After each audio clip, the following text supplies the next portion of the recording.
tout le monde, bienvenue sur ma chaîne, j'espère que vous allez bien. On se retrouve ce soir. Bonjour tout le monde.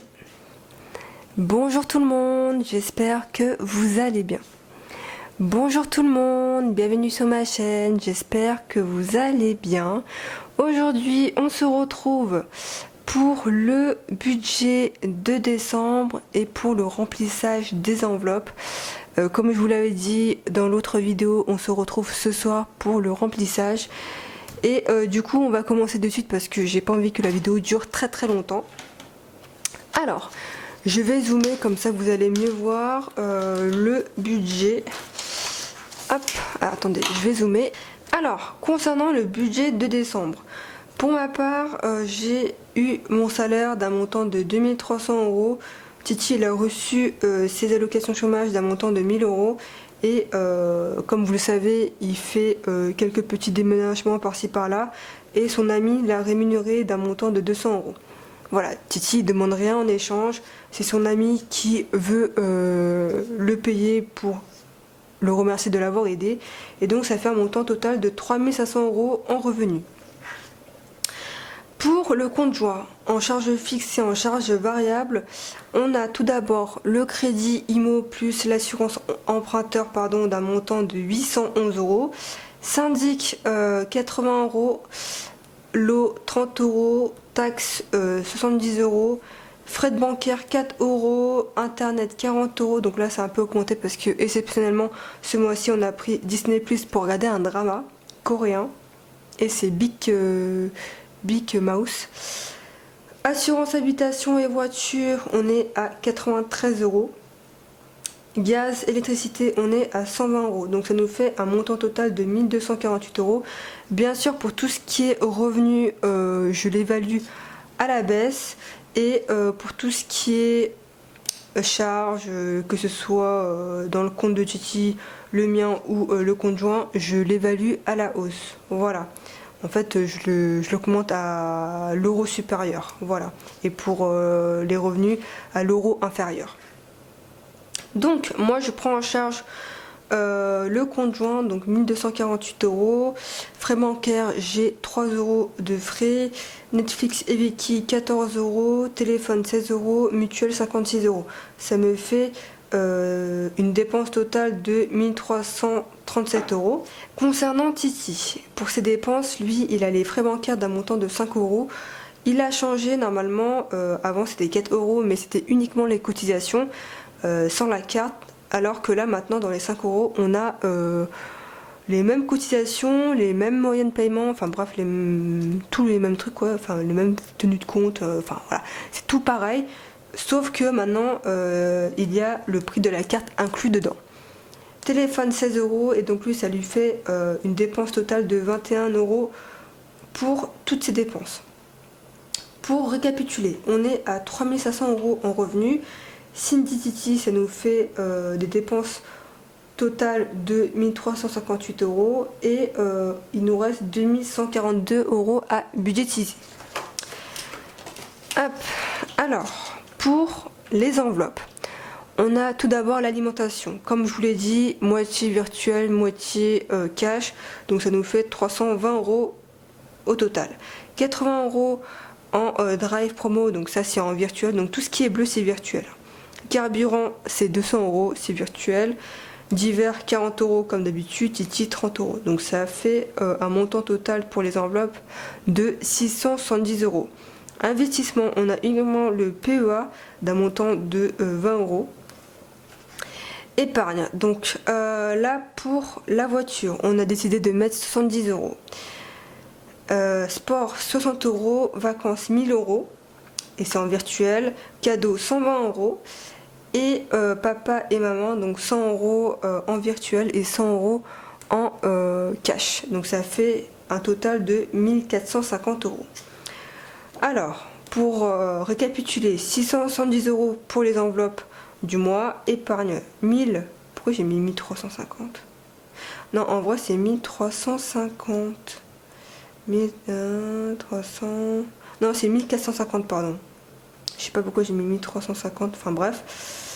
et 20 € en investissement. Et donc il nous reste à retirer 580 € pour tout ce qui est enveloppe. Voilà. Je pense que ça a été clair. Dans tous les cas, nous, nos dépenses ne changent pas. Hein, c'est toujours quasiment les mêmes. Et tant mieux. Voilà. Donc maintenant, on va passer directement au remplissage. Voilà, tous les billets sont là. Maintenant, on va remplir les enveloppes. Donc là, je me dépêche un peu parce que j'ai peur que j'ai plus de batterie dans ma caméra. On va d'abord commencer à remplir les enveloppes pour le mois. En alimentation, on a 320 €, 160 € en cash et 160 € en bon d'achat. Donc, je vais prendre l'argent de suite. Donc là, hop, 40. 40,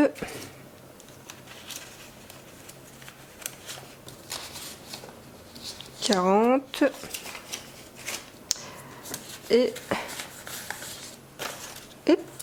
40. Juste avant, j'ai oublié, mais je vais enlever les 10 € en économie. Que je mets ça ici, parce que sinon après je vais oublier. Donc ça, c'est bon pour l'alimentation. Alors là, voilà. Hop, voilà. Ensuite, restaurant, rien. Drive promo, on a 80 € pardon, en virtuel. 200 € pour le carburant et c'est en virtuel. Divers, on est à 40 €. Sauf que là, il manque... Attendez, je vais faire vite fait des échanges parce que là, il me manque des billets de 10. Donc, je vais en prendre... Hop. Là, j'en ai pris 40 et je mets 2 billets de 20 dedans. Voilà. Oh, j'ai presque plus de batterie les amis. Est-ce que j'aurais fini cette vidéo avant que ça coupe? Parce que je serais embêtée. Alors, pour divers, c'est 40 €. Donc 10 € ici et 30 € ici. Voilà. Ensuite, pour Titi, c'est 30 €. Donc un billet de 20 et le billet de 10. Voilà. Ça, c'est bon. Et on va vite fait remplir ceci.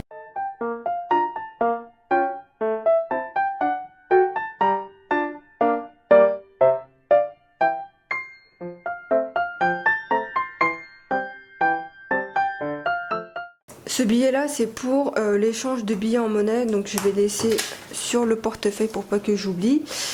Alors maintenant on va remplir les enveloppes épargne. Alors dedans il y a déjà les 140 € en économie hein, qu'il y avait sur le compte du vide, donc je vais tout ajouter en même temps. Pour urgence j'avais prévu donc les 150 € d'économie. On va faire ça comme ça. Hop. Voilà. Voiture, 70 €. J'ai combien de billets? Ok. 110 €, je vais prendre des billets de 20. Et ça.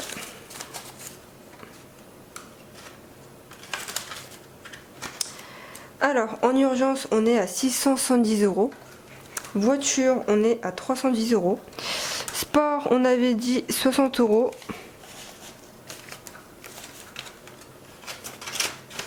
Je suis désolée, c'est un peu speed, mais ça me stresse avec cette batterie là qui clignote. Vous savez même pas.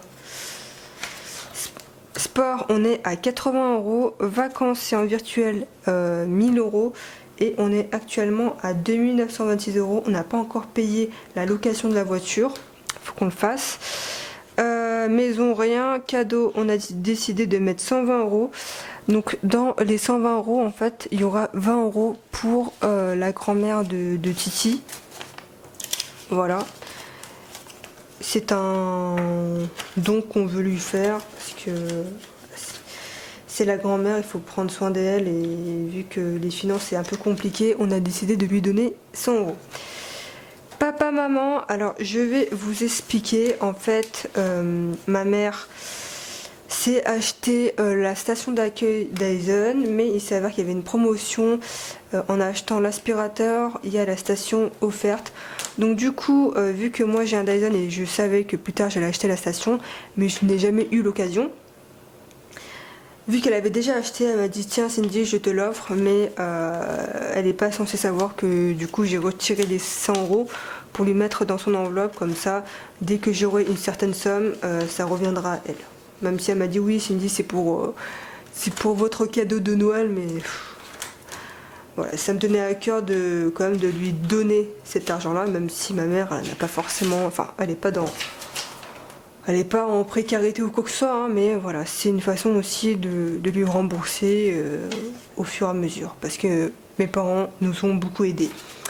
Pour Titi, il lui restait les 10 euros du mois de novembre, et donc je le mets ici. Et ça lui fait 110 euros, et pour mes parents, ça leur fait 120 euros. Voilà. Donc, voilà, c'est tout pour cette vidéo. Je vais juste faire l'échange de billets en monnaie.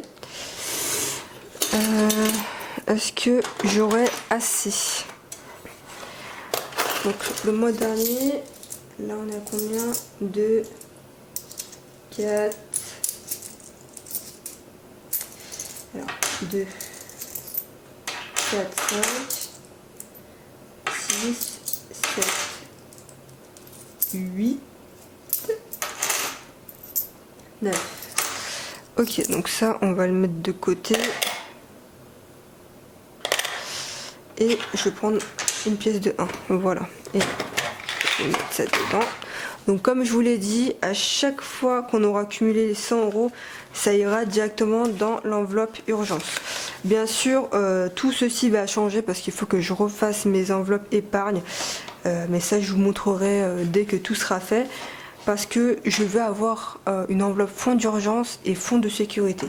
Fonds de sécurité, ça va vraiment concerner... enfin, ça va concerner tout ce qui est charges fixes. En gros, j'aimerais avoir 3 mois du montant de nos charges fixes dans cette enveloppe-là. Donc ça fait 4000 euros, il me semble. Et pour le fonds d'urgence, c'est vraiment tout ce qui est, si jamais il y a une machine qui est tombée... en panne ou qui ne fonctionne plus, ça nous permettra justement d'acheter cet électroménager là. Voilà. Donc là on est actuellement à 2, 4, 6, 7, 8. Donc je pense qu'à partir de la fin du mois ça ira dans l'enveloppe urgence pour l'instant. Je pense que ça c'est bon. Voilà. Et on va mettre tout ceci, ils sont là les enveloppes, tout ceci dedans. J'espère que cette vidéo vous aura plu et je suis encore désolée si dans cette vidéo là j'ai été très speed, mais vu que ma caméra n'a presque plus de batterie, j'ai dû un peu speeder. En plus je savais qu'il n'y aurait pas d'erreur dans cette vidéo, donc voilà, parce que j'ai tout calculé avant de la faire, bonne élève que je suis. Sinon, comme d'habitude, n'hésitez pas à vous abonner si mes vidéos vous plaisent, n'hésitez pas à mettre un petit pouce bleu, ça me ferait vraiment super plaisir et ça me motive toujours autant de voir qu'il y a des personnes qui aiment mes vidéos. Si vous avez une question ou quoi que ce soit à me dire, n'hésitez pas à me le dire en commentaire, j'y répondrai sans aucun problème, même si je suis plus réactive sur Instagram, donc n'hésitez pas à me suivre sur Instagram parce que c'est là où je réponds le plus vite, hein. Honnêtement, c'est pas que j'ai pas envie de vous répondre sur YouTube, hein, mais c'est sur Instagram où je suis vraiment quasiment tout le temps. Voilà, donc n'hésitez pas à me suivre sur Instagram. Je pense que c'est tout pour cette vidéo. Nous on se dit à dimanche prochain. Prenez soin de vous, prenez soin de vos proches, faites attention à vous et ne tombez pas malade comme moi, donc couvrez-vous. Comme je vous l'ai dit lors de la dernière vidéo, on n'a toujours pas allumé nos radiateurs, on tient bon jusqu'au bout. Même si dehors il fait 3-4 degrés, on tient vraiment bon. Mais bon, je vous avoue que c'est compliqué parce que le soir, je dors avec des chaussettes, mais bon. On survit, hein. On va tenir bon jusqu'à l'année prochaine. J'espère quand même qu'on arrive à tenir jusqu'à là. N'hésitez pas, vous, à me dire si vous avez déjà allumé vos radiateurs ou pas. Et si jamais vous n'avez toujours pas allumé, on va tenir bon jusqu'au bout. Malheureusement, pour toutes les personnes qui ont des enfants, il faut quand même avoir une température assez, pas élevée, mais pas trop chaud non plus, mais pas trop froid, parce que sinon après ils vont tomber malades. Donc bah voilà, je pense que je vous ai tout dit. Moi je vous dis à la semaine prochaine et je vous fais d'énormes bisous. Salut!